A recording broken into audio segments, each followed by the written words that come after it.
عليكم، كي دايرين؟ لاباس عليكم؟ بخير، نتمنى تكونوا بخير وعلى خير. الفيديو ديال اليوم غادي نحضر معكم بريوش الشهده او خليه النحل. كيجي خفيف وفشفش وبحشوه الشوكولاته، كيجي اكثر من رائع، وحتى المكونات ديالو بساط ومتوفرين في كل بيت. نبداو ان شاء الله بالمقادير والطريقه. بالنسبه للعجينه غادي نحتاج 500 غرام ديال الدقيق الابيض الممتاز. ممكن انكم تستعملوا الدقيق متعدد الاستعمالات.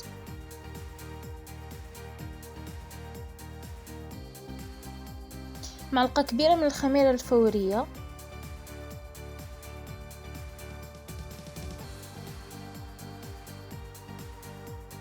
جوج معالق كبار سنيده،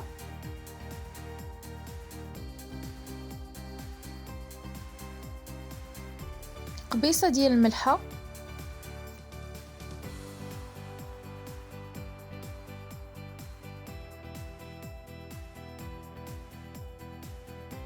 واحد الساشي من خميره الحلويات، واحد الساشي من فاني، نصف كأس من الزيت النباتيه،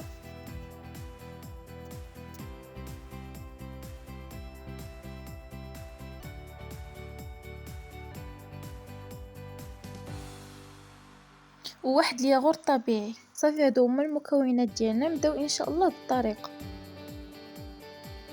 كنخلط هذوك النواشف ديالي كاملين، يعني 500 غرام ديال الدقيق. غادي نضيف عليها معلقه كبيره ديال الخميره الفوريه. غادي نضيف جوج معالق كبار ديال سنيده،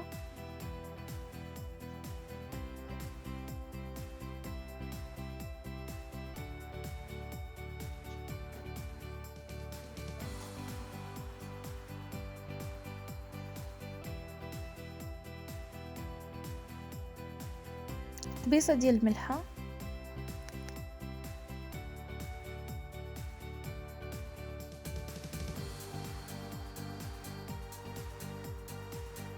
كيس من خميره الحلويات،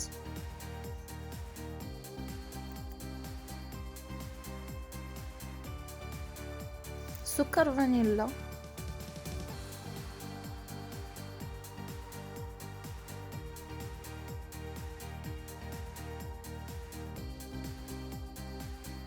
صافي. وكنخلط هذوك النواشف مزيان حتى يتجانسوا.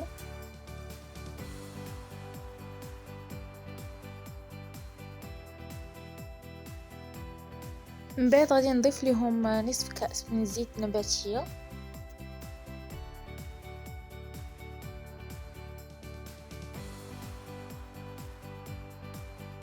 وهذاك الياغورت الطبيعي اللي ممكن تعوضوه بكاس ديال الحليب. الا ما كانش متوفر الياغورت الطبيعي، عوضوه بكاس كبير ديال الحليب.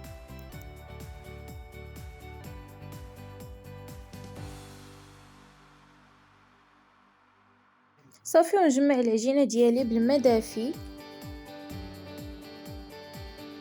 وضروري العجينه خاصها تبقى جاريه شويه، ما تكونش قاصحه، باش هكا الشهده ديالكم تجي مفشفشه.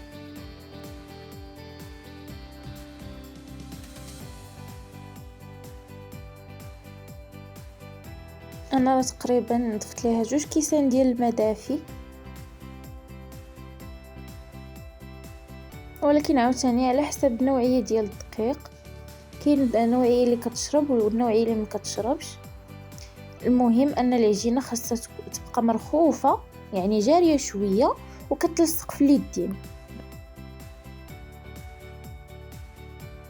ومن بعد ما جمعت العجينه ديالي غادي نغطيها هكا بفيلم اليمونطير، وندير فوقها هكا شي سربيته ولا شي حاجه حتى يتضاعف الحجم ديالها.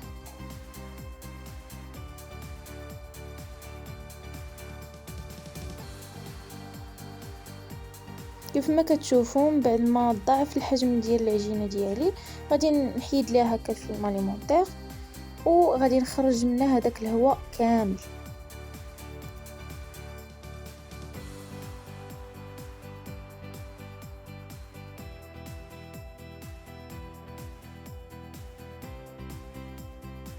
وغادي نديرها 2 ديال القريصات باستعمال الدقيق.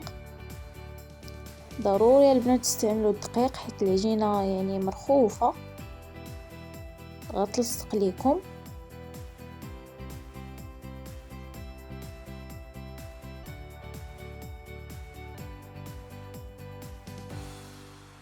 ومن بعد ما ورقت الكريسه الاولى غادي نقطعها بحال هكا على شكل طولي باستعمال قطعه ديال البيتزا ولا ممكن الموس.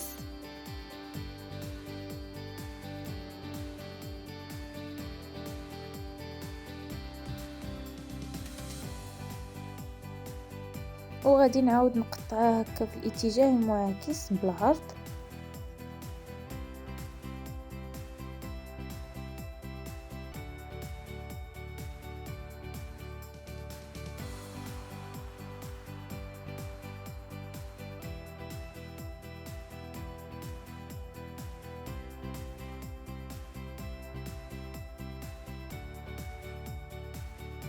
صافي وغادي ناخذ هذوك القطع ديال الشوكولاته وغادي نديرهم في الوسط ديال هذاك المربع ونجمع عليه هكا جنيبات.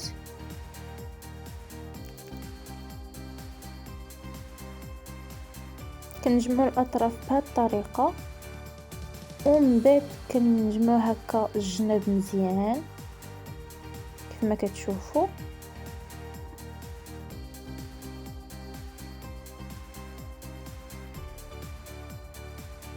غادي نعاود معكم واحده اخرى كنجمعوا هكا الاطراف ومن بعد كنسدوها هكا من الجناب كيجي هكا منظر زوين.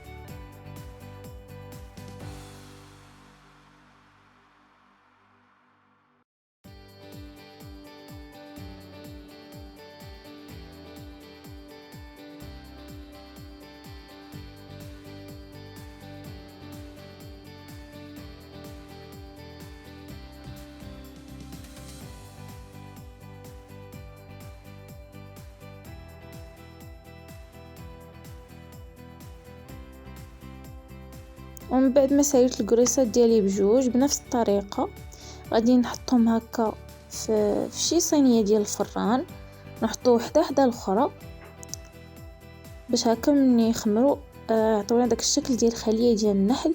صافي غنغطيوهم ونخليهم يخمروا. وهما من بعد ما خمروا كيف ما كتشوفوا غادي ندهنهم بصفار بيضه وشويه ديال الحليب باش هكا يعطيونا هذاك اللون الذهبي.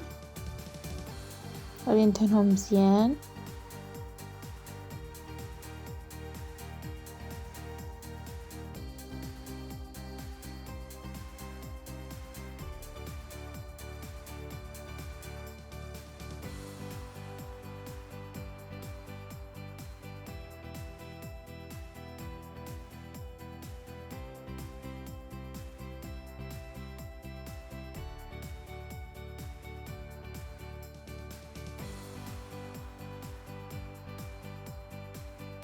صافي غادي ندخلها للفران، غادي نشعل عليها الفوق والتحت حتى تحمر وتعطينا اللون الذهبي كيف ما كتشوفوا. هاهي من بعد ما طابت ما شاء الله جات مفشفشه وغزاله كيف ما كتشوفوا. ممكن انكم تخليوها هكا بلا تزيين وممكن انكم تزينوها. الزينه كيبقى على حسب الذوق. انا اختاريت اني نزينها بمربى ديال المشمش. غادي ندهن وغادي ندهنها مزيان بهذاك المربى ديال المشمش باش هكا تشربوا. ومن بعد غادي نزينها بهكا بشويه ديال اللوز ايفيلي مع الكوك مع القطع ديال الشكلاط مع لي سوريز. المهم كيف ما قلت لكم راه تزيين على حسب الذوق وعلى حسب المتوفر عندك.